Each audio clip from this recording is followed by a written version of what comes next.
Energy Bites.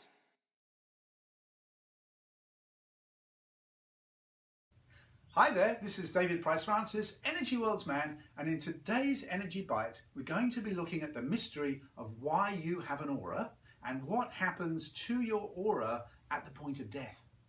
So, first part of the mystery, why is it that as human beings, we live inside a bubble of energy, a coat of many colors, an energy field? My energy field, it stretches above my head, all around my body, about 32 inches, just about to as far as my fingers can reach. And then it goes down underneath my feet. And I walk around every day inside my own personal bubble of energy, my own energy field, my own aura. So do you. So does every single human being on Earth. Now, in my exploring of the energy worlds, as I go around and I test the energy fields of plants and flowers and trees and different forms of life, I found a curious thing.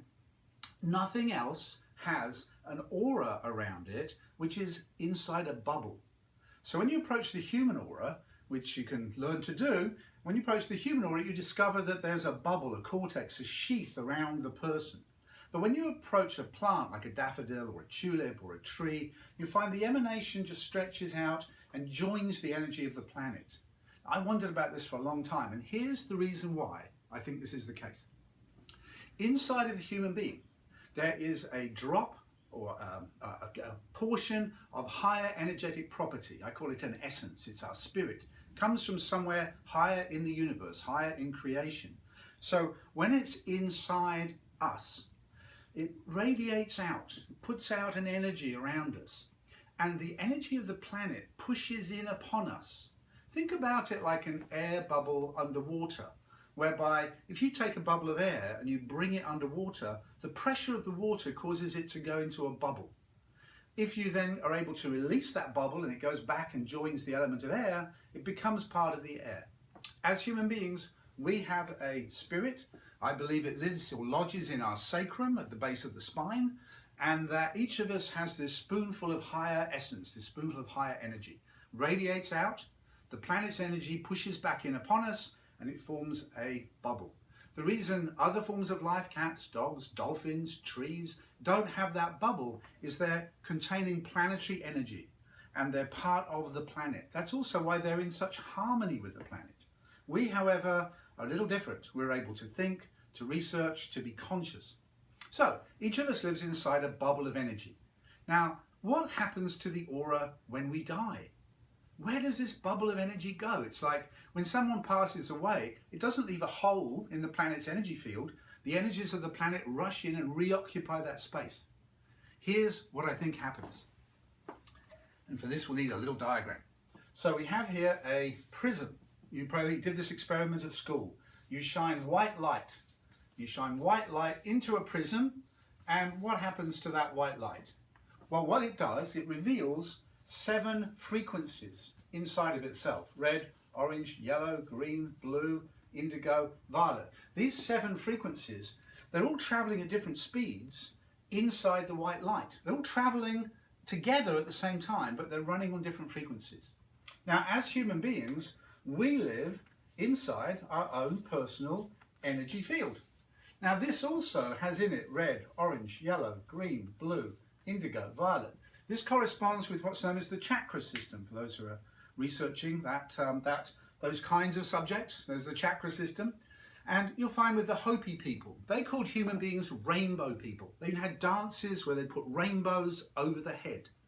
And rainbow people, because we have a spectrum of energetics in our aura coded to the 7 colors.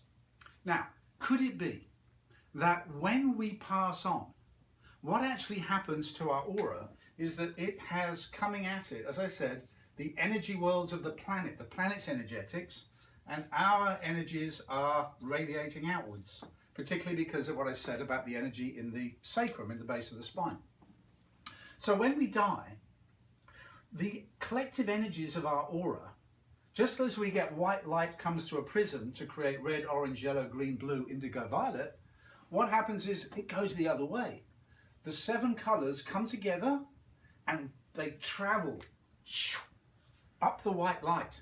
Now, this is why it's said that when people have experienced near-death experience, they talk about coming or traveling along the white light, up the white tunnel towards whatever may be next. Well, our frequencies in our aura get brought together and we get squeezed into another dimension. This is why when you approach the aura of a living person, you'll feel that energy field, you'll feel the bubble. When the person passes on, the aura disappears. There's still a radiation coming from the body because that's part of the planetary system, but the aura itself is gone. And during the trace of our days, we collect frequencies at different levels, red, orange, yellow, green. We code our field with our experience, and so that experience is unique to us. And I believe that our consciousness travels along with our unique energetic experience back up that white light, which is where it came from, and then it goes on into the mystery, into whatever is next. And for today's Energy Bite, this is David Price Francis, signing off, looking to the mystery of why you have an aura and what happens to it at the time that you die. Bye for now.